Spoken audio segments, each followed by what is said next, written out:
ভিন্ন চিন্তা ভাবনা যারা করতে চায়, আমি মনে করি, আমাদের বিশ্বাস, জনগণ সেটাকে রুখে দেবে ইনশাআল্লাহ। আপনারা কি বলেন? রক্ত দিয়ে এই বাংলাদেশের মানুষ ফ্যাসিবাদকে উৎখাত করেছে। সুন্দর একটা পরিবেশ আমরা পেয়েছি। বাংলাদেশের মানুষ মনে করছে যে সামনের নির্বাচন একটা নিরপেক্ষ নির্বাচন হবে, কিন্তু সেটা যদি না হয়, আমরা আগেও বলেছি, সেই নির্বাচনকে আমরা কখনোই গ্রহণ করব না এবং এদেশের মানুষ সেই নির্বাচন হতে দেবে না। এজন্য সংশ্লিষ্ট দায়িত্বশীল যারা আছে, প্রশাসনে যারা আছেন, তাদের কাছে আমরা সবিনয়ে বলতে চাই, নির্বাচনকে নিয়ে কোনো টাল বাহনা আপনারা করবেন না। যদি কেউ করতে চান, তাহলে জনগণ দাঁত ভাঙ্গা জবাব দেওয়ার জন্য প্রস্তুত রয়েছে। কি বলেন সম্মানিত ভাইরা আমার?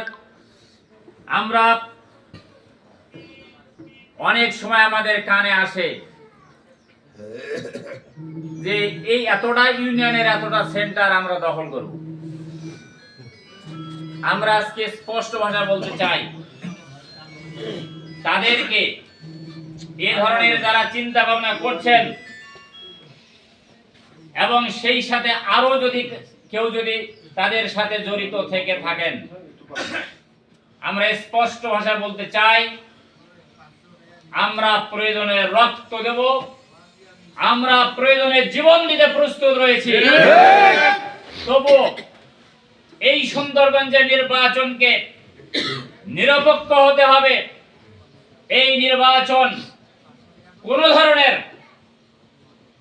এখানে কারচুপি, কোন ধরনের অনিয়ম যদি কেউ করতে চায়, আমার বিশ্বাস সুন্দরগঞ্জের মাটিতে তাদের এই স্বপ্ন সাধ কখনোই পূরণ হবে না।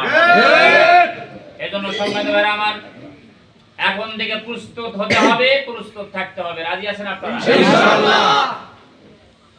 আমরা ভারতীয় আধিপত্যবাদ মুক্ত বাংলাদেশ দেখতে চাই। এদেশের মানুষ কখনোই ভারতীয় আধিপত্যবাদকে মেনে নেবে না। ভারত আমাদের প্রতিবেশী রাষ্ট্র, তারা প্রতিবেশী সুলভ আচরণ যদি করে, তাদের সাথে আমাদের কোনো সমস্যা নাই। আমরা মাথা বেঁধে নেব, তাদের সাথে আমরা সুসম্পর্ক করব। কি বলেন?